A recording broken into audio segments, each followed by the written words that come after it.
You want to know what's worse than working bedside nursing? Absolutely nothing. The only thing bad about nursing is working in a specialty that you do not like. I'm a psychiatric nurse and I'm going to be spilling the pros and cons of working in psych. I'm going to start with the cons. One of the cons of working in psych nursing is that you literally have psychiatric patients and some of them could be very high acuity, which means it could be dangerous. Another con personally for me, since I work in the psychiatric emergency room, also known as CPEP, is that there's some days that we are getting back-to-back triages. I mean, NYPD's coming in, ambulances are coming in, and I am triaging so many patients. Because of that, it can get a little hectic, especially if I have a high acuity patient who might be freaking out and then I also have a triage and then I have to give meds. It could become overwhelming. Those were the only two cons I have for being a psych nurse, and the reason they're not really cons to me is because you are going to experience that in any unit that you work in. For example, yes, I work in psych, but you can have psych patients on any inpatient unit in the hospital. I have friends who work med-surg who have psych patients. I have friends who work L&D who have psych patients. The good thing about working in psych is that we are literally equipped and trained to deal with those psych patients. On other units in the hospital, you guys aren't used to that, but you still get those type of patients and you still have to deal with it.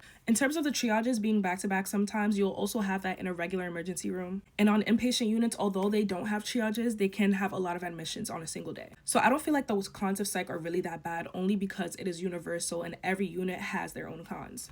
Now, to end on a good note, I'm going to tell you guys all the pros of being a psych nurse. The biggest pro for me is that for the most part, most of my patients are medically healthy. So although I work in a hospital, my patients are dealing with more psychiatric issues, not medical issues. So all my patients are able to ambulate and walk on their own. They're able to use the bathroom on their own. If they want some food or they want to get something, they either get up and get it for themselves or they ask. My patients have their own autonomy and they're healthy, and because of that, I do not have a physical toll on my body. It doesn't really feel like bedside nursing either because my patients for the most part do everything on their own. I usually just help with medications and I help de-escalate situations. Now, what happens if a patient has a medical issue or they become sick while being in the psychiatric emergency room? We literally just ship them off to the actual emergency room or the ED so that they can deal with their medical problems. Another pro I have for being a psych nurse is that I'm able to take what I learned outside of the unit. So in order to be a psych nurse, you have to have a lot of patience, and I feel like being a psych nurse has also helped me with my patients. I'm able to take my time with things and not take things personally because I know everybody has different problems that they can be dealing with. Because of this, I literally don't get offended by things people say anymore, inside or outside of the hospital. I also understand that psychiatric issues can come in different shapes and forms. So I'm more patient with people and I practice my therapeutic communication, not only with my patients in the hospital, but just when I'm talking to people in everyday life. So for me, psych nursing is 100% worth it. I love it so much and I'm never like irritated to go to work because I love my coworkers, I love the specialty that I'm in, and it doesn't take a hard toll on my body because all my patients can walk and talk on their own and they're not really medically sick. So those are my personal pros and cons of being a psych nurse. Hope that helps. Bye, babes.